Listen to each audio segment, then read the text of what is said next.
ప్రభు పేరట మీ అందరికీ శుభాభివందనములు. ఈరోజు మన అనుదిన వాక్య ధ్యానమైన ఎడారిలో సెలయేర్లలోని వాక్యము. సాగిపోవుడి అని ఇజ్రాయేలీలతో చెప్పుము. నిర్గమాకాండము 14వ అధ్యాయము 15వ వచనము. ఆ ఇజ్రాయేలీల సుదీర్ఘ ప్రయాణాన్ని ఊహించుకోండి.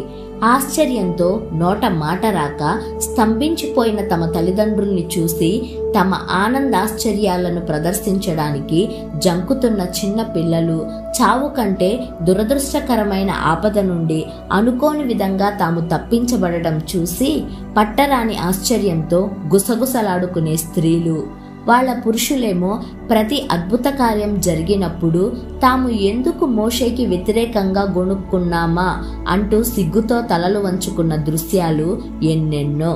ఆ విస్తారమైన సముద్ర జలాలు గోడగా నిలిచిన సంఘటనను మననం చేసుకుంటే కేవలం ఒక్క వ్యక్తి విశ్వాసాన్ని వమ్ము చేయడం ఇష్టం లేక తన చెయ్యి చాపి సముద్రాన్ని చీల్చిన దేవుడిని ధ్యానిస్తే తన వారి కోసం ఆయన ఏమేమి చేస్తాడో తెలుస్తుంది.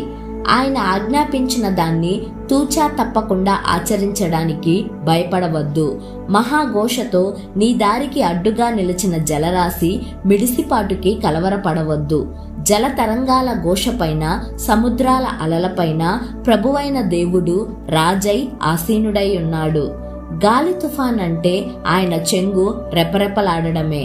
ఆయన దిగి రానున్నాడు. ఆయన సన్నిధి మన మధ్యను పరుచుకోనున్నది అన్న సంకేతమే. ఆయనపై నమ్మకముంచండి. ఆయన్ని అనుసరించే ధైర్యాన్ని కలిగి ఉండండి. అప్పుడు మీ అభివృద్ధిని, జీవిత గమనాన్ని నిరోధించిన శక్తులే ఆయన ఆజ్ఞను పొంది మీకు స్వేచ్ఛనిచ్చే సాధనాలుగా మారిపోవడాన్ని చూస్తారు. ఎర్ర సముద్రం ఎదురు నిలిచింది. ఏమి చేసినా దారి వదలనంది. వెనక్కి తిరిగే వేళ ఇక మించిపోయింది. సాగరంలోకి తప్ప మరి దారి లేదంది. నిబ్బరమైన గుండెలతో నిరీక్షించండి. కలవరపు రేయంతా కదలిపోనివ్వండి.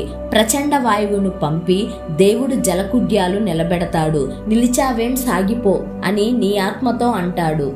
చేయి పట్టి చివరిదాకా చేరుస్తాడు. నీటి గోడలు అలా నిలిచే ఉంటాయి.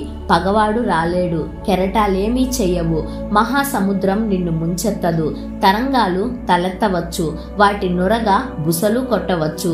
నీ అడుగులైతే ఆరిన నేల మీదే. దేవుడు వేసిన బాటలోనే నీ స్తుతి పాట.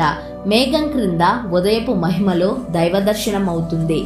సముద్ర తీరాల నుంచి సాగిపోయి గతంలో నీవెప్పుడూ చూడని హితమైన దేశానికి వస్తావు. నిన్ను తరిమిన సైన్యంలాగే నీ భయాలు కూడా సమసిపోతాయి. ప్రశస్తమైన చోట ఆయన్ని ప్రసిద్ధి చేస్తావు. ఆయన చేతులతో చేసిందే ఆ చోటు.